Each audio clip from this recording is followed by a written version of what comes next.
Discovery of India పుస్తకం చదువుతూ దాంతోపాటు భారత్ ఏక్ ఖోజ్ ధారావాహికను చూస్తున్న వారికి స్వాగతం. ఈరోజు మనం 49వ భాగం మరియు గాంధీ వచ్చారు గురించి లోతుగా మాట్లాడుకుందాం. ఈ భాగం చూసినప్పుడు గాంధీజీ రాకను ఒక చిన్న పల్లెటూరి కథ ద్వారా చెప్పడం చాలా ఆసక్తికరంగా అనిపించింది. అసలు దీని వెనుకున్న లోతైన అర్థాలేంటో కలిసి చూద్దాము. అవును. ఈ చర్చను ప్రారంభించే ముందు మనం ఒక విషయం గుర్తు చేసుకోవాలి. మొదటి ప్రపంచ యుద్ధం తర్వాత దేశంలో రాజకీయ వాతావరణం చాలా నిశ్శబ్దంగా ఉంది. స్తబ్దుగా ఉండిపోయింది కదా. అంతే. కాంగ్రెస్లో మితవాదులు, అతివాదుల మధ్య విభేదాల వల్ల ఉద్యమం దాదాపుగా ఆగిపోయింది. సరిగ్గా ఆ సమయంలో గాంధీ వచ్చారు.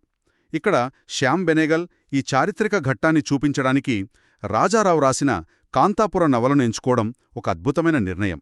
ఎందుకని అలా అంటారు?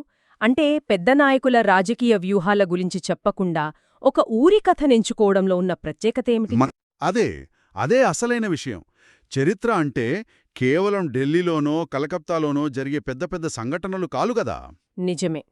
గాంధీలాంటి ఒక శక్తి దేశాన్ని కదిపినప్పుడు దాని ప్రకంపనలు కాంతాపుర లాంటి వేల గ్రామాల్లోకి ఎలా చేరాయి, అక్కడి సామాన్య ప్రజల జీవితాలను ఎలా మార్చాయి అనేదే స్వాతంత్ర పోరాటత్వాంతే అసలైన ఆత్మ. ఈ భాగం మనకు ఆ ఆత్మను పరిచయం చేస్తుందన్నమాట. ఓ, అంటే ఒక మ్యాక్రో చారిత్రక సంఘటన యొక్క మైక్రో ప్రభావాన్ని మనమిక్కడ చూస్తున్నామన్నమాట. మరి ఈ సందేశం ఆ గ్రామానికి ఎలా చేరింది? కథ ప్రారంభంలో ఒక హరికథ ప్రస్తావన వస్తుంది కదా. సరిగ్గా అక్కడికే వస్తున్నాను. అది చాలా తెలివైన పద్ధతి. చూడండి, గాంధీ సిద్ధాంతాలు, సత్యాగ్రహం, అహింస అనేవి మేధావులకు సులభంగా అర్థం కావచ్చు. కాని నిరక్షరాస్యులైన గ్రామస్తులకు వాటిని ఎలా చెప్పాలి? అవును, అది పెద్ద సవాలు. ఇక్కడే జయరామాచార అనే హరికథా గాయకుడు వస్తాడు. అతను దేవుళ్ల కథలను, పురాణాలను తీసుకుని వాటిని సమకాలీన రాజకీయాలతో ముడిపెడతాడు. ఆ వర్ణన అద్భుతంగా ఉంటుంది.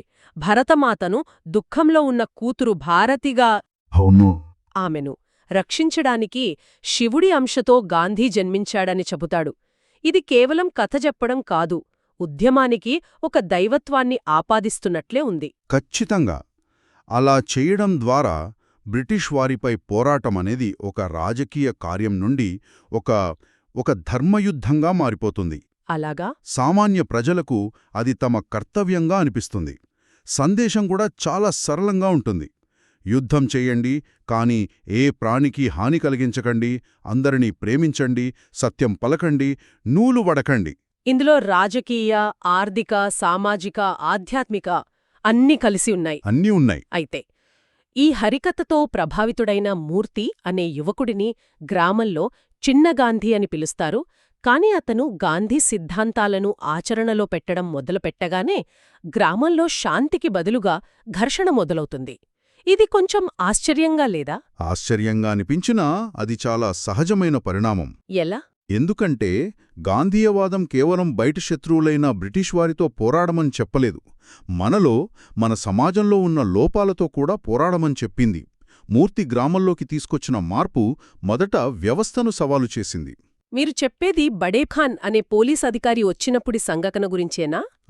గ్రామ పటేల్ రంగే గౌడ అతనికి ఇల్లు ఇవ్వడానికి నిరాకరిస్తాడు. ప్రభుత్వ సేవకుడైనా ప్రభుత్వ అధికారితోనే చాలా ధైర్యంగా మాట్లాడతాడు. అది ఒక పార్శ్వం మాత్రమే. అది బయటి అధికారంతో ఘర్షణ.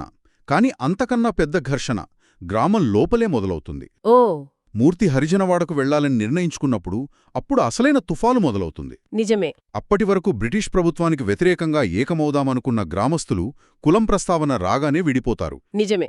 ఒక వృద్ధ బ్రాహ్మణుడు, ఈ అంటరానివాళ్లు రేపు మన దేవాలయంలోకొస్తారు, ఆ తర్వాత మన స్థానంలో కూర్చుని వేదాలు చదువుతారు అని భయపడతాడు. అంటే వారికి స్వాతంత్ర్యం కావాలి, కాని సామాజిక యథాతథ స్థితి మారకూడదు. ఇదే ఆ కాలంలోని అతిపెద్ద వైరుధ్యం. స్వాతంత్ర్య పోరాటం అనేది 2 యుద్ధాల సమాహారం. 2 యుద్ధాలా? అవును. ఒకటి బ్రిటిష్ వారికి వ్యతిరేకంగా, మరొకటి మన సమాజంలోని కులతత్వం, అంటరానితనం వంటి దురాచారాలకు వ్యతిరేకంగా. గాంధీ, మూర్తిలాంటి వాళ్లు ఈ 2 యుద్ధాలను ఒకేసారి చేయాల్సొచ్చింది. అది అత్యంత కష్టమైన పని.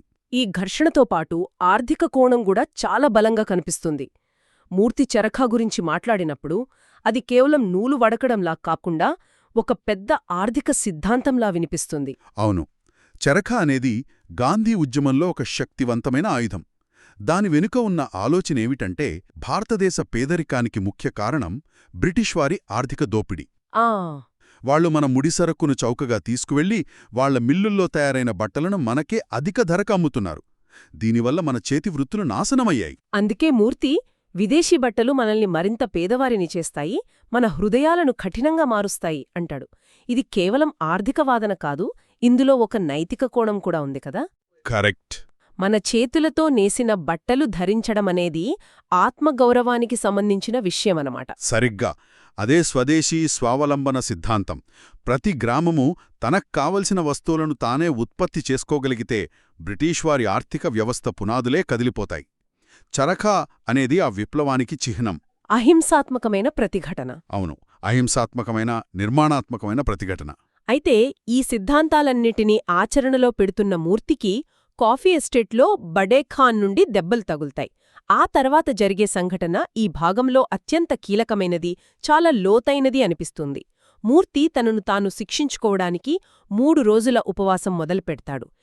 ఇది నాకు చాలా ఆశ్చర్యం కలిగించింది. ఇది మనందరినీ ఆలోచింపజేసే ఘట్టం. సాధారణంగా ఎవరైనా దాడికి గురైతే అవతలి వ్యక్తిని శిక్షించాలని కోరుకుంటారు. అవును, సహజంగా అదే జరుగుతుంది. కాని ఇక్కడ మూర్తి తనను తాను శిక్షించుకుంటున్నాడు. ఎందుకంటే గాంధేయవాద దృష్టిలో ఒక హింసాత్మక సంఘటన జరిగినప్పుడు బాధితుడికి కూడా అందులో కొంత బాధ్యత ఉంటుంది. ఒక్క నిమిషం, ఇది అర్థం చేసుకోవడం కొంచెం కష్టంగా ఉంది. కొట్టినవాడిది తప్ప, కొట్టించుకున్నవాడిది తప్ప. గాంధీ దృష్టిలో ఆ సీన్లో మూర్తి అంటాడు, మనపై మనకు నియంత్రణ లేకపోవడమే ఇతరుల తప్పులకు ఒక కారణం కావొచ్చు అని. ఓ అంటే మనలోని భయము, ద్వేషం వంటి బలహీనతలే అవతలి వ్యక్తిలోని హింసను ప్రేరేపిస్తాయి. బడేఖాన్ కొట్టాడంటే తన హృదయంలో ఎక్కడో బడేఖాన్ పట్ల ప్రేమకు బదులు ద్వేషం, భయం ఉండి ఉండవచ్చునని మూర్తి భావించాడు. శత్రువు పట్ల ప్రేమను నింపుకోవడానికి ఉపవాసం చేయడం, ఇది నమ్మశక్యంగా లేదు. అంటే ఇది కేవలం ఒక రాజకీయ నిరసన కాదు, ఒక ఆధ్యాత్మిక సాధనన్మాట. ఖచ్చితంగా ఇదే గాంధేయవాదంలోని అసలైన సవాలు. అహింస అంటే కేవలం చేతులతో హింస చెయ్యకపోవడం కాదు, మనసులో కూడా ద్వేషం లేకుండా చూసుకోవడం. ఉపవాసం ద్వారా మూర్తి చేస్తున్నది ఆత్మశుద్ధి. తనలోని ద్వేషాన్ని, భయాన్ని జయించడానికి ప్రయత్నిస్తున్నాడు. ఎందుకంటే శత్రువును మార్చడానికి ముందు మనం మారాలి, మనల్ని మనం జయించాలి. మూర్తి చెప్పిన మాటలు గుర్తుకొస్తున్నాయి. మనలోని అతిపెద్ద శత్రువు భయం, ద్వేషం. మనం మన హృదయం నుండి భయాన్ని తొలగించగలిగితే ద్వేషం దానంతట అదే పోతుంది. ఈ ఆలోచనను నిజ జీవితంలో ఆచరించడం ఎంత కష్టమో ఊహించుకుంటేనే భయంగా ఉంది. అందుకే గోఖలేగారు గాంధీ గురించి ఆయనలో మట్టి బొమ్మలను కూడా వీరులుగా మార్చగల శక్తి ఉంది అన్నారు. అవును, అది అక్షరాలా నిజం. ఈ ఉపవాసం తర్వాత మూర్తి మరింత దృఢంగా తయారవుతాడు. అతను ఆచరణాత్మక చర్యలకు దిగుతాడు. అవును, గ్రామంలో కాంగ్రెస్ కమిటీని ఏర్పాటు చేస్తాడు. ఇక్కడ కూడా చాలా ఆసక్తికరమైన విషయాలున్నాయి. కమిటీ సభ్యులుగా చేరాలంటే కొన్ని నియమాలు పాటిస్తామని ప్రమాణం చెయ్యాలి. చరఖా నడపాలి, అహింసను పాటించాలి, సత్యం పలకాలి. ఇదొక రాజకీయ పార్టీలో చేరడంలా కాకుండా ఒక జీవన విధానాన్ని స్వీకరించడంలా ఉంది. నిజమే. ఆ తర్వాత అతను ఎన్నుకున్న సభ్యులను గమనించాలి. 3వ సభ్యురాలుగా రంగమ్మ అనే వితంతువునెన్నుకుంటాడు. అది చాలా ముఖ్యం. మహిళలను మనతో పాటు తీసుకువెళ్లకపోతే మన ప్రయత్నం సఫలం కాదు అని స్పష్టంగా చెబుతాడు. ఇది ఆ కాలంలో చాలా విప్లవాత్మకమైన ఆలోచన. అలాగే 5వ సభ్యుడిగా ఒక హరిజనుడైన రామునెన్నుకుంటాడు. ఇది అంతకుముందు గ్రామంలో జరిగిన ఘర్షణకు నేరుగా సమాధానం చెప్పినట్లుంది. అవును, మాటల్లోనే కాదు, చేతల్లో కూడా సామాజిక సమానత్వాన్ని చూపిస్తున్నాడు. అవును. ఆ తర్వాత తన తల్లి తనను ఇంట్లోకి రానివ్వనప్పుడు కూడా అతను వెనక్కి తగ్గడు. సిద్ధాంతాల కోసం సొంత కుటుంబాన్ని కూడా ఎదుర్కోవడానికి సిద్ధపడతాడు. ఈ చిన్న చిన్న సంఘటనల ద్వారా గాంధీ సందేశం ఒక వ్యక్తిని వ్యక్తిగతంగా, సామాజికంగా ఎలా మారుస్తోందో మనకు స్పష్టంగా కనిపిస్తోంది. మూర్తి ఒక సాధారణ యువకుడి నుండి ఒక నాయకుడిగా, ఒక సత్యాగ్రహిగా రూపాంతరం చెందుతాడు. అవును. చివరికి తాటి చెట్లను నరికే కార్యక్రమంతో ఈ భాగం ముగుస్తుంది. పోలీసులొచ్చి అందర్నీ అరెస్ట్ చేస్తారు, మూర్తిని జైలుకు తీసుకువెళ్తారు. ఒక పూర్తి వృత్తం పూర్తయినట్లు అనిపిస్తుంది. హలికతతో మొదలైన చైతన్యం అరెస్టుతో ఒక కార్యాచరణ రూపం తీసుకుంది. సరిగ్గా. కథ చెప్పే వృద్ధురాలు చివరిలో ఒక మాట అంటోంది.